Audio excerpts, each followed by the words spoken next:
Okay, now that we have set up our canvas and how our screen will look like, I want to quickly show us settings that are going to be useful during the entire use of Photoeditor. And these settings are not they are not generic. It is just something I discovered, and I know it will help you.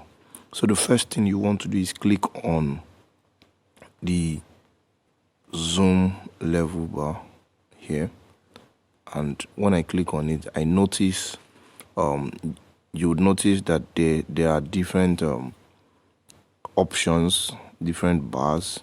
I'll just quickly run through them so you can understand what they do. Now for this slider, it helps you to increase the zoom, the way you can actually view the canvas, and you will notice there's some sliding on this bar. The zoom is increasing, so this 2,349%. So I'm increasing it, but we're working with I've reduced it to 27%. That's why it is this small. So this bar actually restores it to the default, which is always 50%. So let me click on it. It comes out as 50%. So whenever you have an issue, or maybe the canvas move to this side, all you just need to do to restore it is you click on this. It will just fit in the canvas back on the page. So let's continue with the settings. I click on the bar, and notice where I am clicking again now. I want to click on this.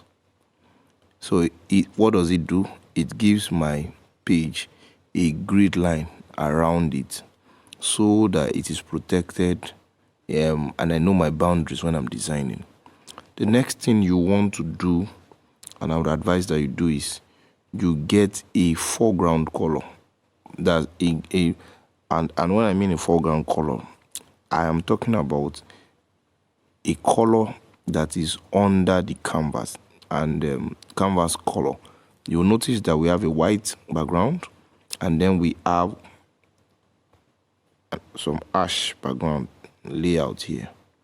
So this ash background we actually done by this setting. So let me quickly try and change that.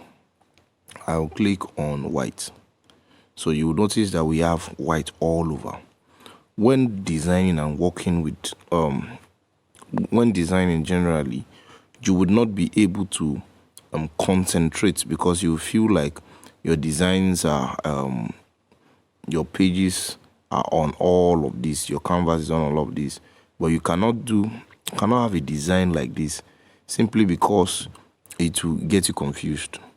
Nothing more, it will get you confused. So what do you need to do? The first thing you need to do is look for a color that can help you. So most times I use this color just to be able to differentiate my boundaries when designing.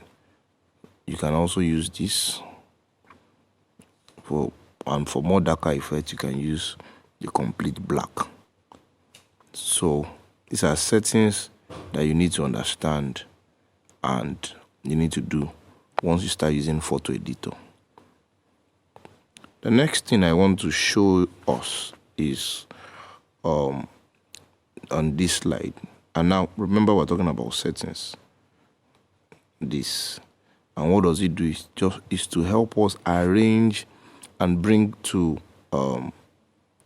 arrangement the bars we frequently use. So I'll click on it, and you'll notice that all of my bars comes out. So these are the menu buttons that I use, and I can also slide to just see them. So the first thing I want to do is click on it, and I want to resize something very quickly. My settings has actually been done, but I also want to teach us this. So what I will do is I'll click on this slider here, this here, to quickly rearrange how my bars appear. So once I click on it, I can scroll. This now I can actually rearrange how it comes out. So the first thing I want to do is text and color. your own text and color should be around under clone or pixel. So how do you move them? What you need to do is you move, let's say I'm moving color now. I want to move color down. All I need to do is hold on this bar. I need to hold this and drag. So I can move it down, down, down, down, down. But what you'll be using most, using Photoeditor to design, will be text and image. Text and image. Text and image. So you want to make this your friend and you want to always have it handy. So what do? You move text and image up. So what I'm doing is I'm going to move it up. It has been up before, but I just want, for explanation's sake, I'm moving it up so it appears on the first bar, always here, up here. So that is what you need to do in settings, and you click on apply. Then the last settings that I also want to show you is quickly run through it. You click on text and image now. Once you click on text and image, you would need to click on this settings here. You need to click on it, settings, and once you click on it, it comes out this way. So what I want you to do is carefully look at the marked sections that I've done and pick them the same way. So what I'm doing is I want to unmark some things and or maybe just do a reset. So I do a reset and then I have this. So what you want to do is mark rotation and click on apply. So let's see, I do a reset, click on 90-degree rotation handle, and then I click on apply. So these settings will come in handy. Never forget. Let's continue.